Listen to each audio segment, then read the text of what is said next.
আর এই যে সাংবাদিক নামে কিছু সাংঘাতিক কথা বলি কি আর ওরা ছড়াই কি।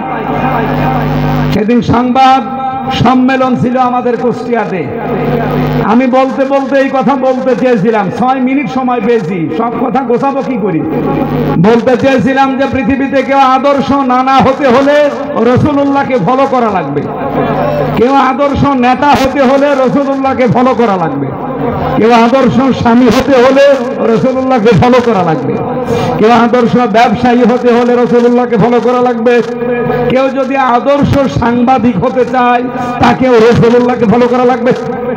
এই কথায় ভুল কোনটা আমি না পুরাটা শেষ করতে পারিনি। তাই ওই যে নবী মানে সংবাদ বাহক, এটা বলতে গিয়ে একটা মিস্টেক হয়েছিল, ওইটা নিয়ে আমারে অনেকে কাফের মানে বলছে আমির হামজা কাফের হয়ে গেছে, এমনকি ওর মা বাপও কাফের। আপনি মরে গেলেন এই মিথ্যা সংবাদটা ছড়িয়ে, কিন্তু এই সংবাদ যত জায়গায় পৌঁছাবে, আমাকে যত জায়গায় কালার করবে, ছোট করবে, খাটো করবে, আপনার কিন্তু গোনা হতেই থাকবে আমলনামায়। উনি 50 বছরে 50 মন গোনা নিয়ে মরে গেছে, কিন্তু কিয়ামত আসতে আসতে ওনার গোনার বোঝা হবে 50,000 মন। আমি আশা করি বোঝাতে পেরেছি। এখানে এমন কোন কাজে ইনভলভ থাকা যাবে না, এমন কোন কাজে আঞ্জাম দেওয়া যাবে না যে আমি মরে গেলাম কিন্তু এ পাপ মরে যায়নি। পৃথিবীতে সর্বপ্রথম আল্লাহ কি বানিয়েছে বলেন তো? বলেন। কলম। প্রশ্ন আসতে পারে কলম আর কি? কলম কি মানে? দুনিয়ার যত ভালো আর মন্দ সবই কলম।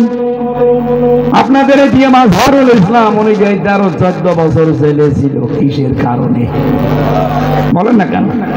ওনার ফাঁসির রায় হয়েছিল কিসের কারণে? কি দিয়ে? আমি যে 3 বছর জেল খেটে আসলাম কি দিয়ে? এই কলম।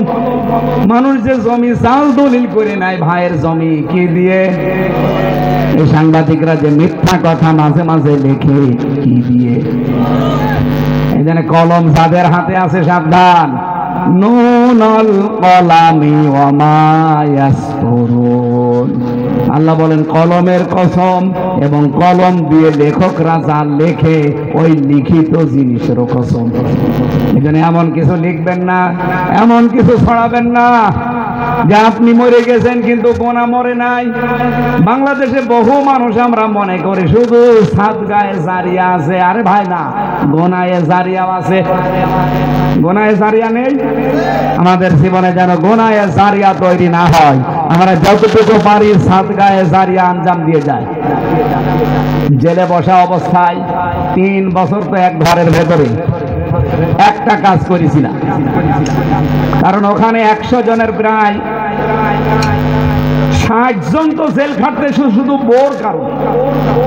এখন যে জল্লাদ আছে ওর নাম ইলিয়াস, ও জেল খাটতেছে। বউকে একবার নাকি উনি আমার কাছে এসে বলছে, ভাই আমি জেলে আছি, আমি এখন ফাঁসির আসামি, এখন আমার যাবজ্জীবন 30 বছর জেল খাটা লাগবে। আপনার কি কোন মামলা? বলছে মার্ডার। মার্ডার মানে?